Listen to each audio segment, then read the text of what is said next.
तो इतने टाइम से जो एनिमे लीक्स आ रही थी, फाइनली उसको लेकर नेटफ्लिक्स ने कुछ अपने मुंह से बोला है। और इसके अलावा ज्यादा कुछ अपडेट्स तो नहीं है, बट जितने भी अपडेट्स है वो आप लोग बताना जरूरी है। इसलिए चलो ज्यादा टाइम वेस्ट ना करते हुए आज की इस वीडियो को स्टार्ट करते हैं। तो सबसे पहले अपडेट के बारे में बात करें जो आता है हमारी मांगा की न्यूज को लेकर। जैसे यहाँ पे ओरिकॉन वालों ने रिवील किया है कि जुलाई के महीने में टॉप 20 मांगा सीरीज कौन कौन सी थी, जहाँ पे आप लोग देख सकते हो कि नंबर 1 पर ऑब्वियसली हमारा वन पीस है, और नंबर 2 पर है जुजुत्सु काइसन, नंबर 3 पर है अपना काइजू नंबर 8, और बाकी सारे कौन कौन सी मांगाज हैं उनका नाम आप लोग अपनी स्क्रीन पर देख सकते हो। अब वैसे यहाँ पे वन पीस को मेंशन कर ही चुके हैं, तो यहाँ पे हम लोग बात करें वन पीस रीमेक के बारे में। क्योंकि अगर आप लोग याद नहीं तो मैं आप लोगों को रिमाइंडर देता हूँ कि कल वन पीस रीमेक को लेकर न्यू इन्फॉर्मेशन रिवील होने वाली है, और इस न्यू अपडेट में हम लोग को बेसिकली वन पीस रीमेक का फर्स्ट लुक देखने को मिलेगा, जहाँ पे मोस्ट प्रोबेबली हो सकता है कि शायद 30 सेकंड से लेकर 1 मिनट का आप लोगों को एक प्रमोशनल वीडियो देखने को मिले। और जहाँ तक रिलीज डेट के बारे में बात करें तो ये प्रोबेबली फॉल 2025 में या फिर 2026 में एयर हो। अब वैसे यहाँ पे ये सिर्फ मेरी कैलकुलेशन और प्रेडिक्शन है। अब हालांकि आप लोग वन पीस के लाइव एक्शन के लिए एक्साइटेड हो या नहीं वो आप लोग मुझे कमेंट में जाके बता सकते हो। अब हालांकि हम लोग अपने एनिमे अपडेट्स को कंटिन्यू रखें जो आता है अपने एमएफ घोस्ट सीजन 2 को लेकर, जो अगर आप लोग देखना चाहते हो तो मैं बता दूं कि इसका एक ऑफिशियल ट्रेलर आ चुका है, और साथ ही में जो इसका सीजन 2 है वो शेड्यूल हो चुका है 6 अक्टूबर के लिए। साथ में नेक्स्ट एनिमे के बारे में बात करें तो क्या एक लड़का और लड़की कभी दोस्त बन सकते हैं, जिसका जवाब है नहीं।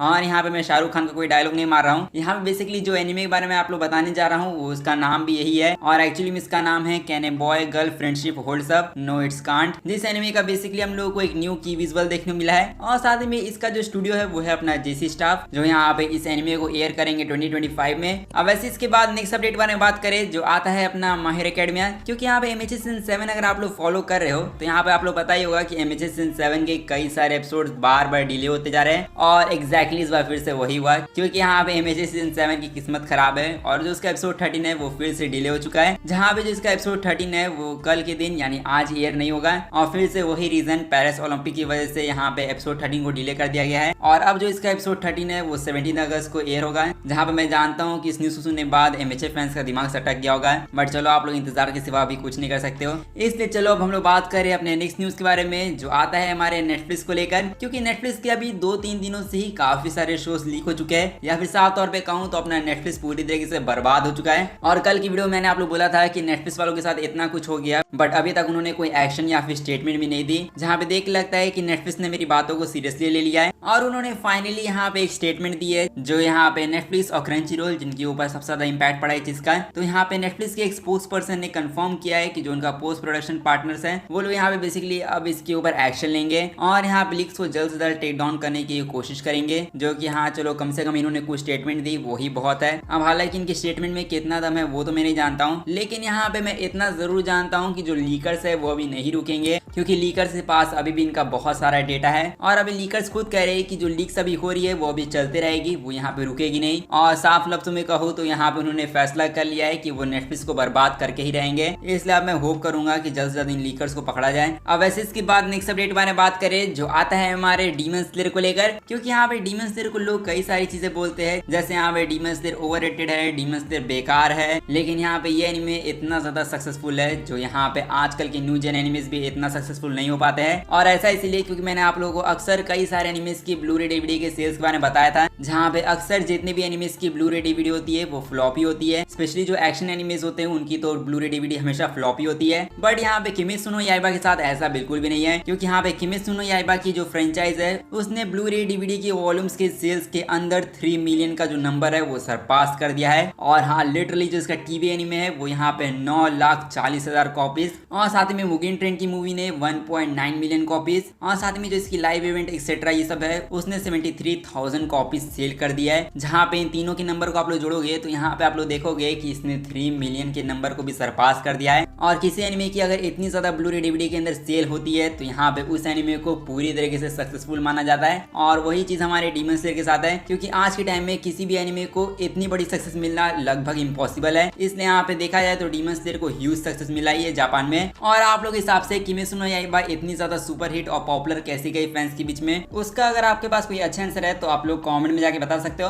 अगर आपका आंसर मुझे अच्छा लगा तो मैं आपके कमेंट को पिन भी कर दूंगा। साथ में इसके बाद हम लोग बात करें अपने लास्ट अपडेट के बारे में, जो आता है अपने डीमन स्लेयर को ही लेकर। और साफ तौर पे कहूँ तो ये आता है हमारे डीमन स्लेयर के हिंदी डब को लेकर, जहाँ पे आप लोग याद ही होगा कि जियो सिनेमा वालों ने अभी हाल फिलहाल में ही डीमन स्लेयर का सीजन 1 हिंदी डब में लाया था अपने प्लेटफॉर्म पर, और उसकी डबिंग यहाँ पे काफी सारे लोगों को पसंद आई थी क्योंकि उसकी डबिंग एक्चुअली में अच्छी थी। और जब जियो सिनेमा पर डीमन स्लेयर का सीजन 1 हिंदी डब में खत्म हुआ तब यहाँ पे काफी सारी हिंदी डब ऑडियंस को बस ये जाना था कि अब ये लोग आगे सीन्स डब करेंगे या नहीं, क्योंकि यहाँ पे पहली बार लोगों को एक उम्मीद की किरण दिखी थी, जहाँ पे लोगों को लगा कि इस बार तो फाइनली डीमन स्लेयर को हिंदी डब के अंदर जस्टिस मिलेगा। बट अब देख के लगता है कि जो आपका सपना है वो अब सपना ही रह जाएगा, क्योंकि यहाँ पे जब इसका सीजन 1 खत्म हुआ था हिंदी डब में तो बहुत सारे लोग कमेंट में आके पूछते थे कि इसका सीजन 2, 3, 4 डब होगा या नहीं, जिसमें मैंने आप लोग बोला था कि यहाँ पे डीमन स्लेयर का जो हिंदी डब का जर्नी है वो यहीं पर एंड करो, क्योंकि यहाँ पे जो सीजन 2, 3, 4 के डब होने के चांसेस है वो लिटरली बहुत ज्यादा कम थे। इवन मैंने आप लोग को ऑलरेडी बताया था कि यहाँ पे क्रंचीरोल वालों ने आगे सीन्स को डब करके रखा है, इसलिए यहाँ पे कोई प्लेटफॉर्म डीमन स्लेयर के आगे के सीन्स को डब नहीं करेगा, क्योंकि ऑब्वियसली प्लेटफॉर्म वालों को ऐसा लगता है कि अगर वो लोग आगे के सीन्स डब करेंगे तो यहाँ पे लोग नहीं देखेंगे। और साफ तौर पे कहूँ तो प्लेटफॉर्म वालों को ये लगता है कि जब जो चीज ऑलरेडी डब में पड़ी हुई है तो उसी को वापस से रीअपलोड कर देना चाहिए। बट स्टिल यहाँ पे काफी सारे लोग की एक्सपेक्टेशन थी, काफी सारे लोग ये बोल रहे थे कि नहीं डब तो आएगा, ऐसा कैसे हो सकता है। तो लो जियो सिनेमा ने सीजन 2 का हिंदी डब स्ट्रीम करना स्टार्ट कर दिया है। और यहाँ पे मैं जानता हूँ कि आप लोग क्या बोलोगे कि सैम बॉय तुमने तो बोला था कि डीमन स्लेयर के आगे के सीन्स यहाँ पे जियो सिनेमा वाले डब नहीं करेंगे। तो देखो यहाँ पे अभी भी जो चीज मैंने बोली थी वो बिल्कुल गलत नहीं है, क्योंकि यहाँ पे डीमन स्लेयर सीजन 2 का हिंदी डब स्ट्रीम तो हुआ है, बट यहाँ पे म्यूज इंडिया वालों ने इसको डब नहीं किया है। यहाँ पे ये एक्चुअली में क्रंचीरोल का ही डब है। और यहाँ पे दूसरे शब्दों में कहूँ तो यहाँ पे वही बोस स्टूडियो का डब जिसमें हम लोग को ये वर्ड सुनने को मिले थे, अग्नि शक्ति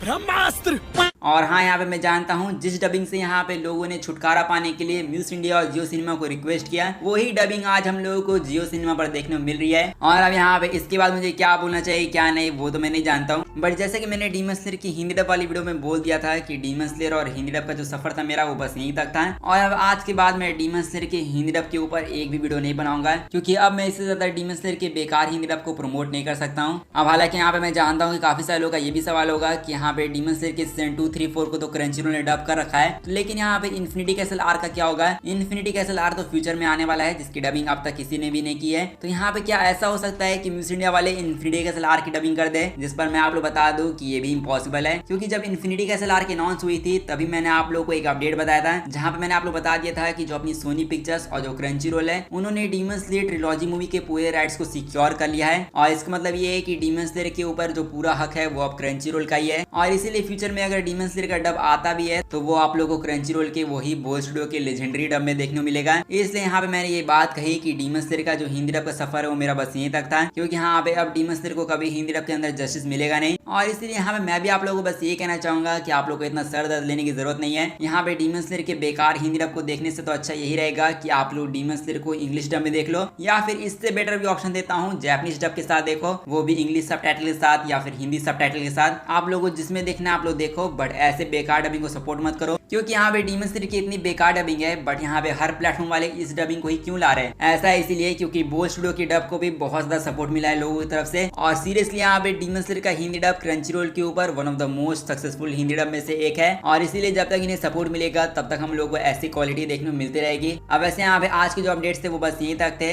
होप करता हूँ कि आप लोगों को वीडियो अच्छा होगा। तो अगर आप लोगों को वीडियो अच्छा लगा तो जाके इस वीडियो को लाइक कर दो और साथ ही मेरे चैनल को भी जाके सब्सक्राइब कर दो ऐसी अमेजिंग कंटेंट के लिए। और अब मैं मिलता हूँ आप लोगों से बस ऐसी ही अगली वीडियो में, तब तक के लिए गुड बाय।